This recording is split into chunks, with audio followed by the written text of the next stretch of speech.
В последнее время в зарубежных СМИ много печатается информация о том, что ҳоло тибқи хабарҳои расонаҳои хориҷӣ теъдоде аз шаҳрвандони Тоҷикистон аз Лаҳистон дархости ҳаққи иқомат ва кор дар ин кишварро мекунанд. Шумо метавонед барои мо омореро дар ин бора эълом кунед?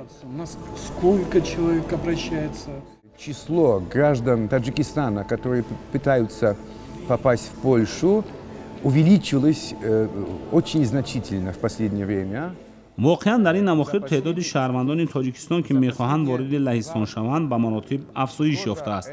رقم دقیق را نمیتوانم بگویم، اما اگر با فایز بگوییم صدها فایز بیشتر شده است. سبب چنین امر مختلف است. فکر میکنم یک سبب اساسی کاهش یافتن امکان کار در کشورهای معمولی مهاجرت شهروندان تاجیکستان، یعنی در روسیه، قزاقستان و بلاروس می باشد.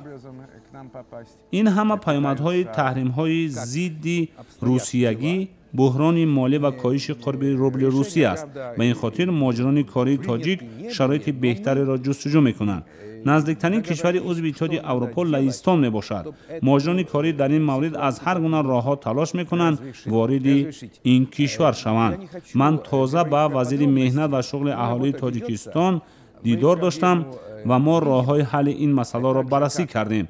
هر دو کشور این مشکل را درک می‌کنند و برای حل آن آماده هستند. И мы настроены решительно, чтобы это все разрешить.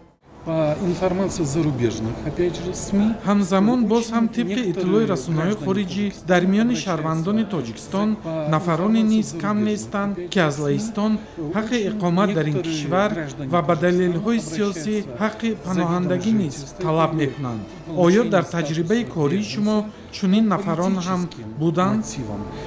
Были ли такие случаи? Да, есть такое явление.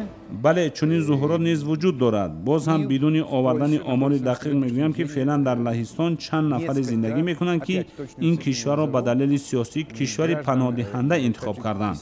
شاید شما در خاطر دارید که سال گذشته در همایش سازمان امنیت همکاری اروپا در ورشاو قضیه رخ داده بود که در آن محض همین گونه شخصان اعتراض خود را به نمایش گذاشتند. По политическим причинам. Я помню также, что власти Таджикистана обращались. давлати Тоҷикистон аз кишварҳои ғарбӣ боздошт ва истирдоди чунин гурезаҳои сиёсӣ дар кишварҳои аврупоиро дархост карда буд. оё мақомоти Лаҳистон чунин дархостро қабул доранд? Насколько эта просьба была удовлетворена? Знаете, поскольку я знаю, эта просьба не была удовлетворена польскими властями. تا جای آگاهی دارم این درخواست پذیرفته نشده است، زیرا سازمانی که آنها اعضای آن میباشند در لهستان ممنوع و تروریستی دانسته نشده است. شما میدانید که این چه سازمان ها هستند. به این خاطر هیچ دلیل وجود ندارد که این افراد استرداد شوند، زیرا آنها به طور قانونی در خانواده کشور ما قرار دارند.